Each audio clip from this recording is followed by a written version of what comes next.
The family of a deaf girl is speaking out about what they call a consistent culture of neglect within Ontario's schools for the deaf. They say their daughter was severely traumatized after her school failed to protect her from multiple assaults. A warning that some of the allegations in this story may be disturbing to some viewers. We're probably the world's leaders in neglecting deaf children. It's shameful. The family is protecting their daughter's identity and wish to remain anonymous. Our daughter was allowed to be mistreated for years because there was simply no accountability above her abusers. They allege the most recent abuse started in 2018 at the Ernest C. Drury School for the Deaf in Milton, where their daughter was assaulted by an older student at least 100 pounds heavier and much stronger than their little girl. In a letter to the Ministry of Education, the family alleges the assaults resulted in a brain injury and significant fear of attending school. The family says they complained that the school had failed to protect their daughter. In response, the family alleges the superintendent covered up the school's failure by withholding information from the police and failed to interview their daughter to get her account of the events. The school believed the boys and didn't believe her that she was a victim, and this crushed her.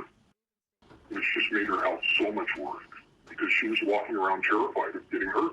The family says their daughter was so severely traumatized, she started to experience severe headaches, nausea, photosensitivity, and balance issues, which eventually escalated to psychotic episodes in class, including one where she suffered from hallucinations of people that were not there, people who told her to bring a knife to school and to kill herself, which she tried.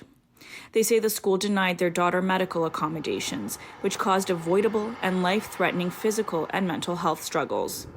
If this were any other school board, things would never have gone this far. I think she was failed by the system. Their responses contained misinformation and factual matters that were simply incorrect. Ontario's deaf schools are run directly by the province and have a documented history of neglecting students. In 2016, 3 schools for the deaf, including EC Drury, were named in a class action lawsuit alleging students were psychologically and physically abused at the schools. The Ontario government settled, paying victims a total of $15 million.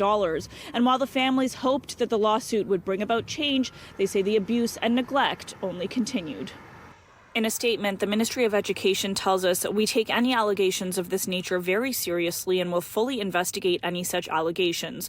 The provincial and demonstration schools branch takes the health, safety, well-being, and learning needs of each student seriously."